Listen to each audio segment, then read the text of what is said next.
Assalamualaikum warahmatullahi wabarakatuh.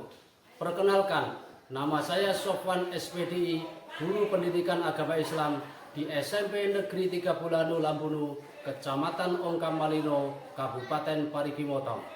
Sekaligus mahasiswa PBG dalam jabatan tahun 2022 Angkatan 2 di UIN Profesor Kiai Haji Saifuddin Zuhri Purwokerto.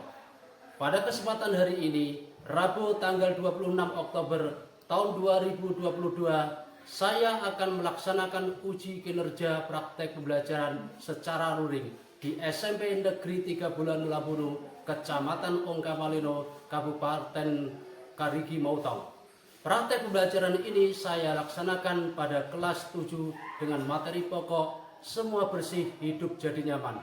Berikut video uji kinerja saya, selamat menyaksikan.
Hari yang kemarin. Sebelum kita mulai pembelajaran, kita awali dulu dengan berdoa. Semoga dengan berdoa menanjatkan kepada Allah, meminta kepada Allah, kita dimustajabkan atau dikabulkan apa yang kita inginkan. Untuk itu berdoa dipimpin oleh ketuanya. Silakan ketua memimpin doanya. Silakan. Doa dimulai.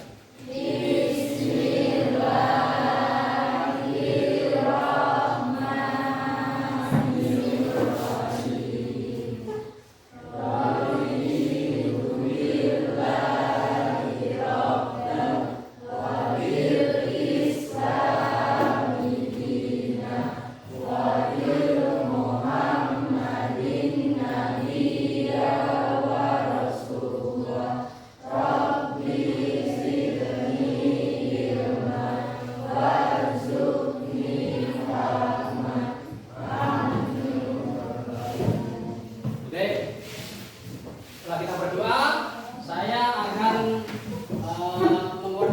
mengabsen kehadiran kalian. Apakah kalian hadir semua atau ada yang apa? Kalau ada yang apa disampaikan. Kalau yang sakit, kalau ada yang izin disampaikan. Bersuara ya, kalau di absen ya, biar tahu mana yang hadir, mana yang tidak. Oke, saya absen. Andi Andreni, Aziza, Elsa, Ferdi Setiawan, Friska Andreni, Muhammad Ardi Setiawan, Muhammad Rizki, Nirma Fatimah, Putri Ramadhani, hadir. Oh, Putri hadir.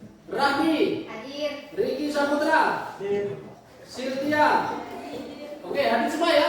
Hadir semua. Terima kasih. Setelah Bapak absen, saya akan mengetahui kesiapan Anda atau kesemangatan kalian semua, yaitu dengan bernyanyi. Bernyanyi ini saya minta bernyanyi dengan sholawat Jibril, supaya dengan sholawat kita mendapat berkah dan manfaat dan mendapat syafaat dari beliau Nabi Muhammad. Kita sholawat Jibril semua ya, sampai 3 kali sholawat Jibril. Saya hitung sampai 3. 1, 2, 3. Sampai tepuk tangan.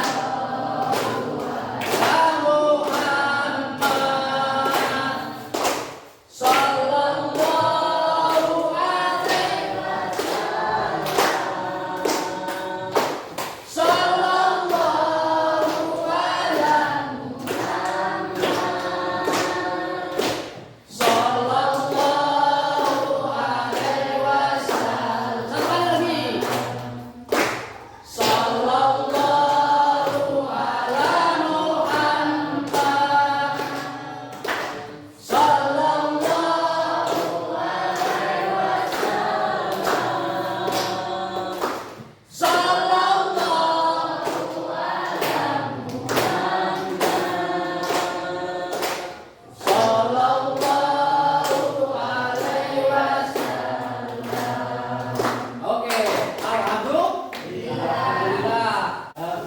memahami tentang materi ini, semua bersih hidup jadinya nyaman. Kalau bersih pastinya pasti nyaman. Oke, bersih itu apa tuh anak-anak?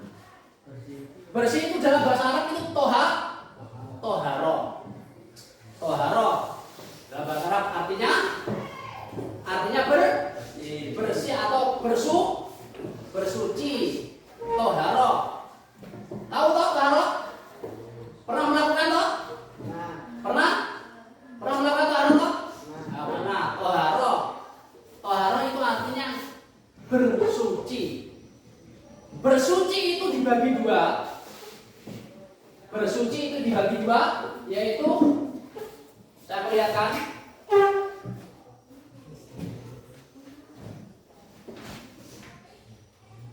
Bersuci itu dibagi dua, bersuci dari najis, yang kedua bersuci dari hadas.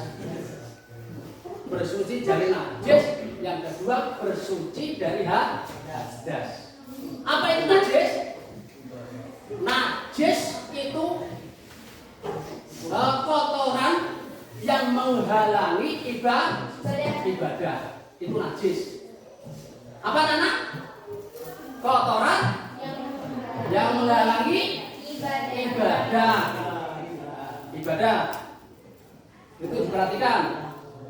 Kotoran tersebut bila kena badan, pakaian dan tempat untuk digunakan ibadah, sehingga ibadah tersebut tidak diterima.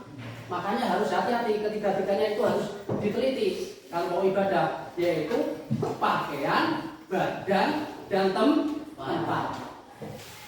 Nanti akan kasih tahu jelasnya bagaimana cara mensucikan badan, bagaimana cara mensucikan pakaian, bagaimana cara mensucikan tempat yang kena najis. Nah, contoh najis loh, kotoran yang menghalangi beribadah sehingga ibadah tersebut tidak diterima. Contohnya pakaiannya kena tai cacat, mau sholat nggak sah sholatnya, atau kena tai ayam, atau tainya orang itu, atau tempat untuk sholat, untuk ibadah, nah itu kena kotoran, kena najis. Nanti akan saya kasih tahu najis itu apa saja. Itu pengertian dari najis atau macam-macam bersuci dari najis yang pertama. Yang kedua, toharo yang kedua yaitu bersuci dari hadas. Hadas itu apa anak-anak? Hadas itu keadaan tidak suci.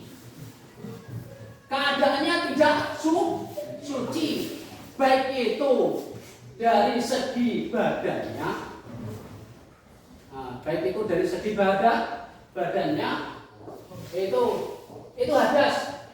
Jadi tidak sucinya itu menyebabkan tidak boleh melakukan ibadah, yaitu sholat, tawaf, dan lain sebagainya. Kalau badan kita tidak suci gara-gara hadas, ya tidak sah sholatnya. Hadas, badannya tidak suci, keadaannya tidak suci. Pokoknya badannya hadas itu bersumber dari badan. Gara-gara kentut, nah, tidak suci. Gara-gara menyentuh kulit orang lain, tidak suci, itu contohnya. Nanti akan saya jabarkan lagi. Itu pembagian toharoh yang ada dua, dari bersuci dari najis dan bersuci dari hadas. Itu macam-macam toharoh. Berikutnya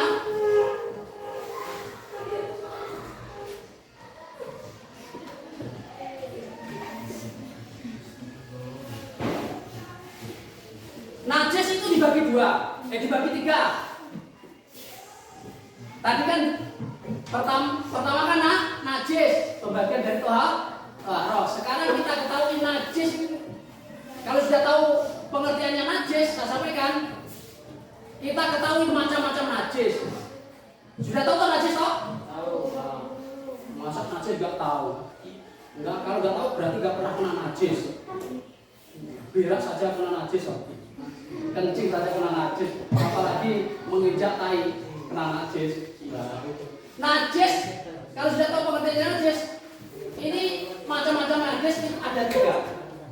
1, najis mukhafafah,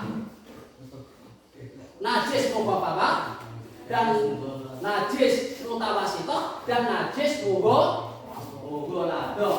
Apa anak-anak? 1 najis apa? Mukhafafah, najis mutawasithah, dan najis mughalladhah. Paham toh? Ini najis itu ada 3. Kalian tahu itu, dan pernah tahu dan pernah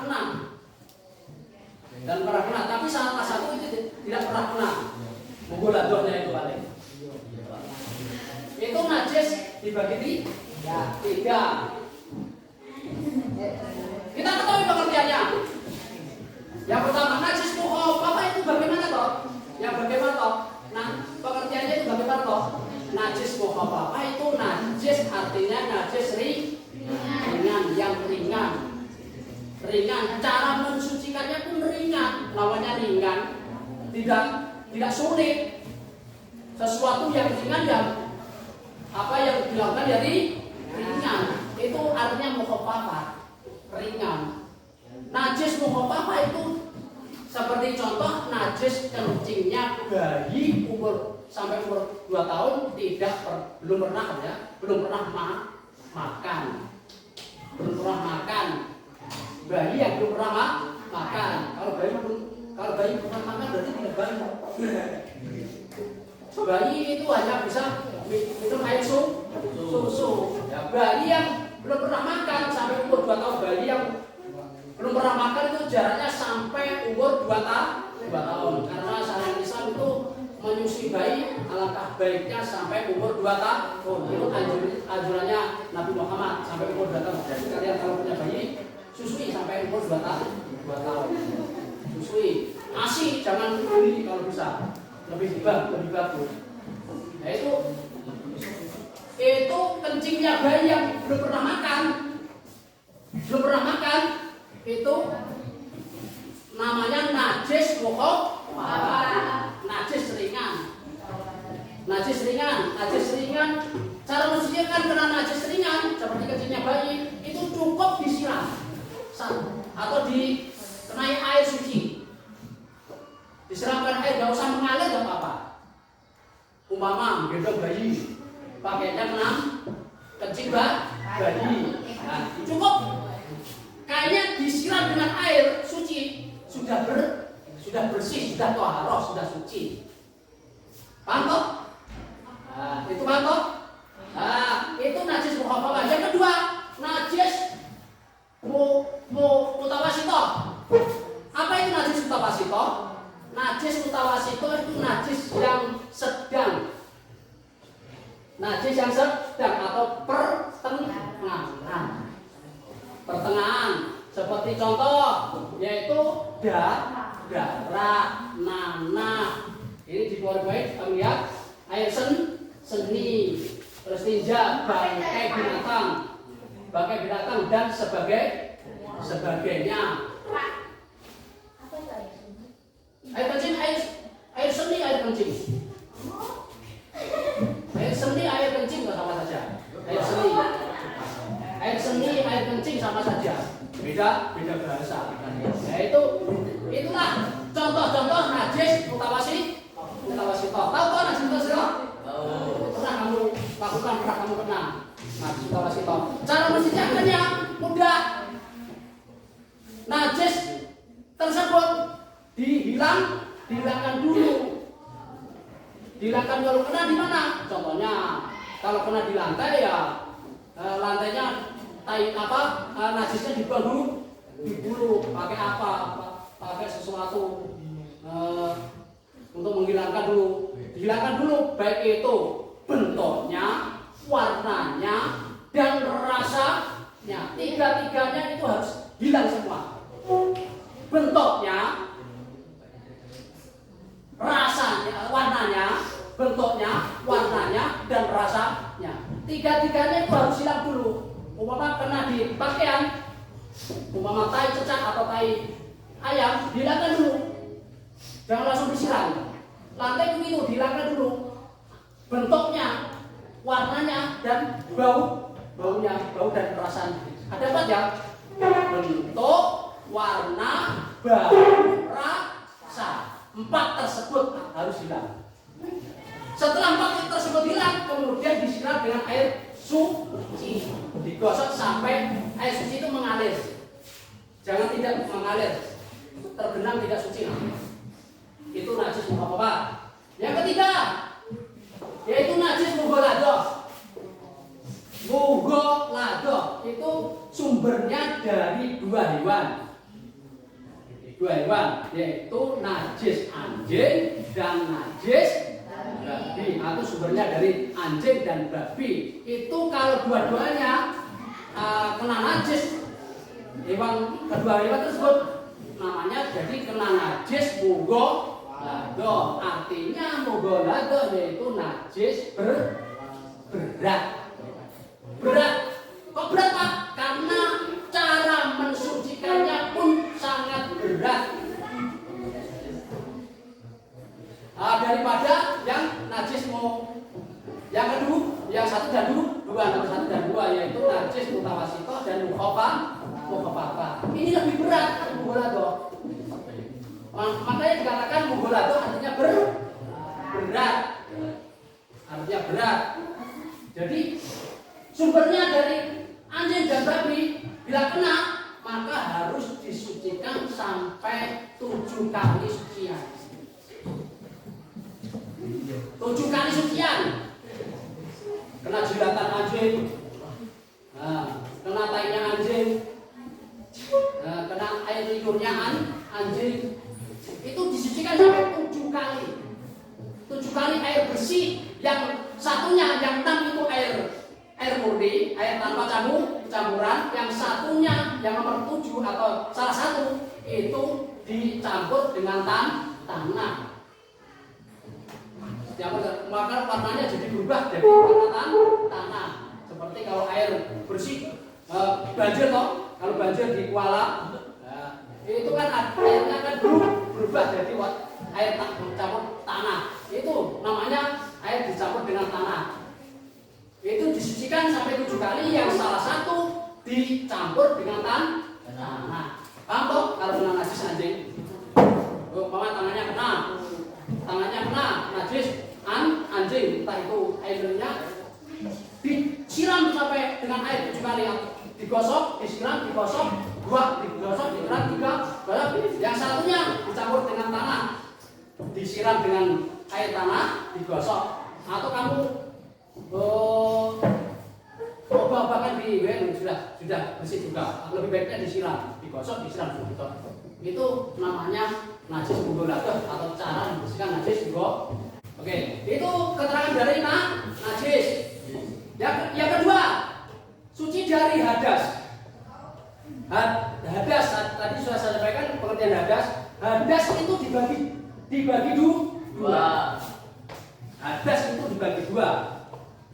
Tadi sudah sampaikan pengertiannya, sekarang saya kasih tahu macam-macam hadas. Ada 2. 1 hadas kecil, 2 hadas besar. Apa? Hadas kecil, hadas besar. Apa anak laki-laki? Hadas kecil, hadas besar, ya betul. Hadas kecil dan hadas besar. Bagaimana? Hadas ada berapa? 2. Nah, yaitu 1 Hadas kecil dan hadas besar. Hadas kecil dan hadas besar. Hadas kecil itu hadas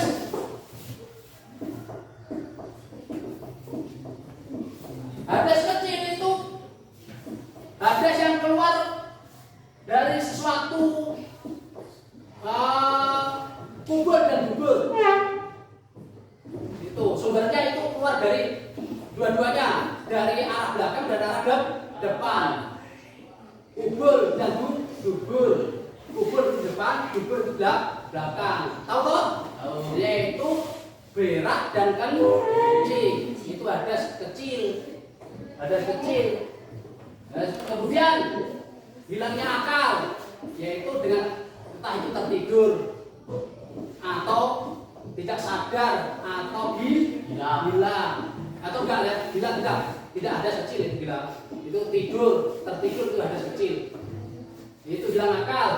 Persetujuan kulit antara laki-laki dan perempuan, yaitu laki-laki lain tidak mahram, laki-laki dan perempuan duanya itu tidak mahram, tidak satu nasab. Bila bersentuhan satu kulit itu sucinya jadi kena hadas kecil, tidak bersuci namanya. Contohnya kita wudhu sudah wudhu menyentuh kulit teman-temannya atau menyentuh orang lain yang tidak satu nasab, satu mahram, sentuh kulitnya, itu batal wudhunya. Itu namanya hadas kecil. Paham toh? Dan terakhir yaitu menyentuh kubul. Kubul itu apa? Kubul itu kemaluan. Kemaluannya itu jangan kamu sentuh ketika kamu bersuci, yaitu wudhu. Bila kamu punya wudhu, kemaluanmu jangan kamu sentuh, baik itu kemaluan laki-laki atau kemaluan perempuan. Paham toh? Nah, berikutnya hadas besar yang kedua. Hadas besar itu sumbernya dari mana? Hadas yang berhubungan dengan suami istri. Tahu toh? Nah, berhubungan suami istri, yaitu artinya yang berhubungan dengan suami istri. Yang kedua yaitu keluar mani. Keluar mani yaitu dengan cara sengaja atau tidak sengaja. Dibuat bermain-main, kemudian keluar maninya. Tidak boleh, dosa tambah kena hadas besar. Sudah dosa kena hadas besar, jangan dipermainkan. Dosa besar itu dipermainkan, nanti kena hadas besar.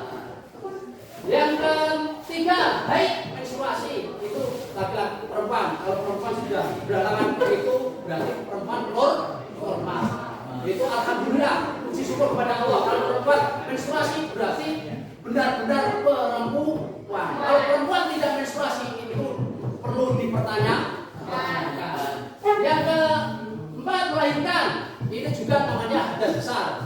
Yang kelima, nifas. Yang keenam, meninggal, itu hadas besar. Cara mensucikan hadas besar itu harus mandi wajib.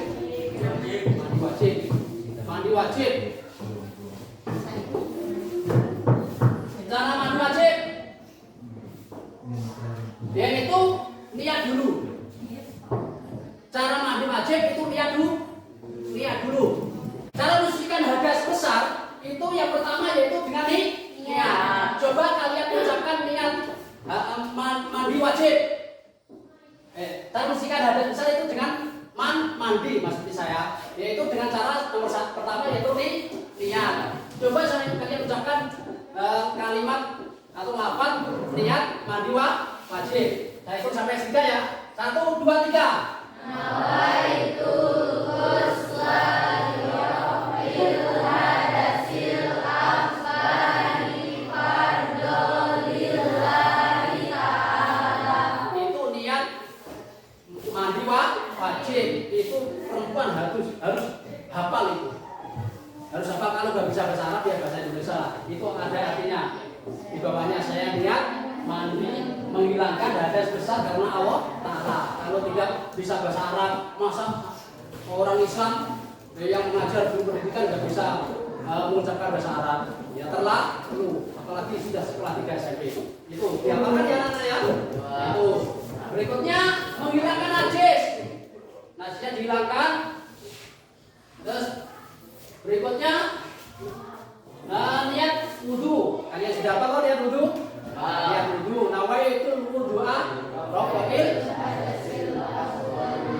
lahi ta'ala. Itu niat cara wudhu. Cara mensucikan hadas kecil. Cara mensucikan hadas kecilnya ini dengan wudhu. Tadi kan sudah sampaikan, hadas kecil sumbernya dari berak, kencing, hilangnya kesadaran dan sebagainya. Itu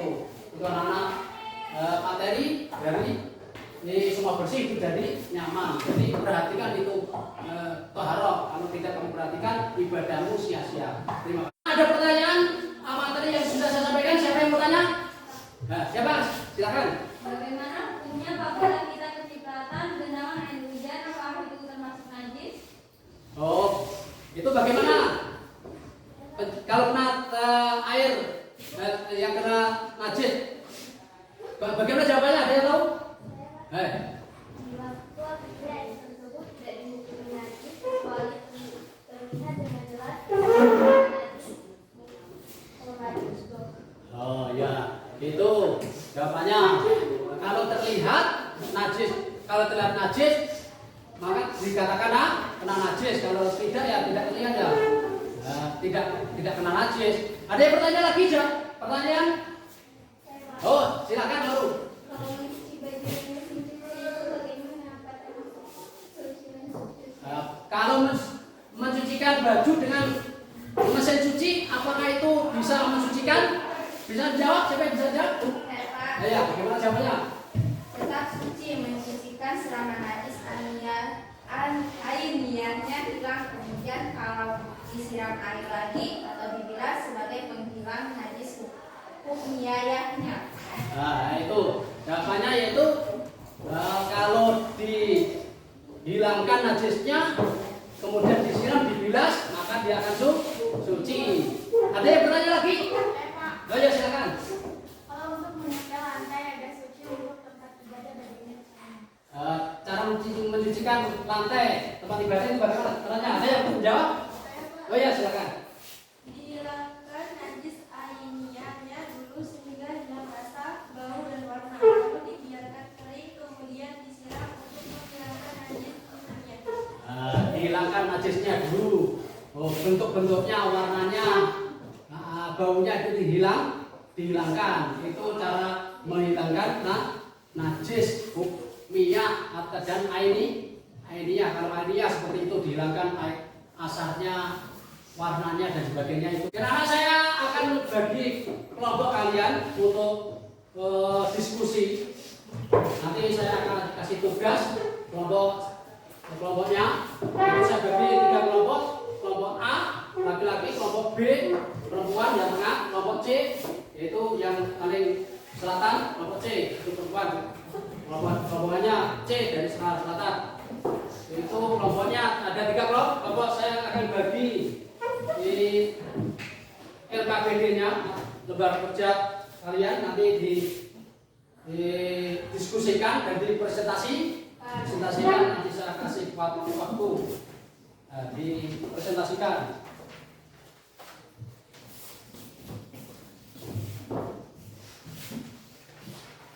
Tanya-tanya saling memberi dukungan.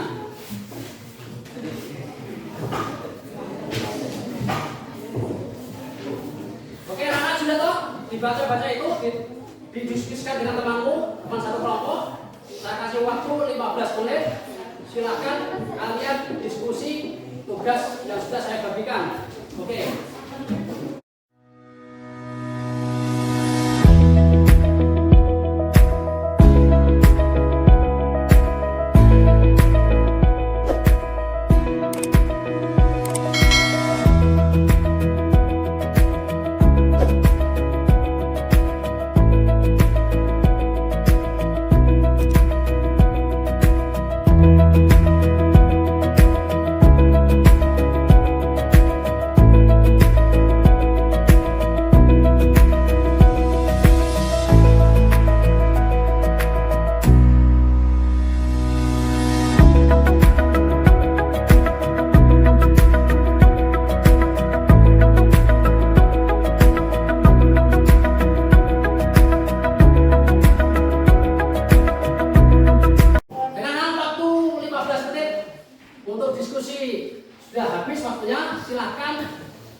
Presentasinya.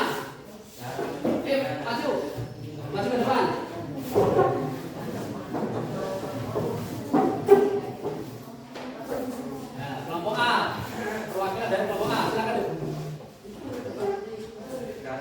membersihkan hadas dengan wudu dan tayamum, sedangkan najis dengan suci bagian yang terkena najis.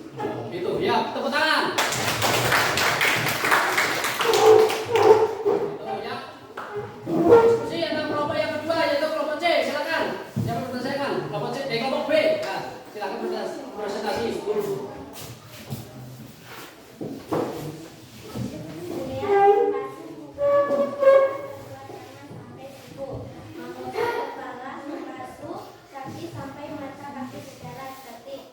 Berhubungan suami istri setubuh, keluar mani, haid, menstruasi, melahirkan, nifas, dan meninggal dunia. Bagus, tepuk tangan untuk kelompok B. Yang kelompok terakhir yaitu kelompok C. Presentasinya kita dengarkan apakah lebih bagus dari kelompok A dan B.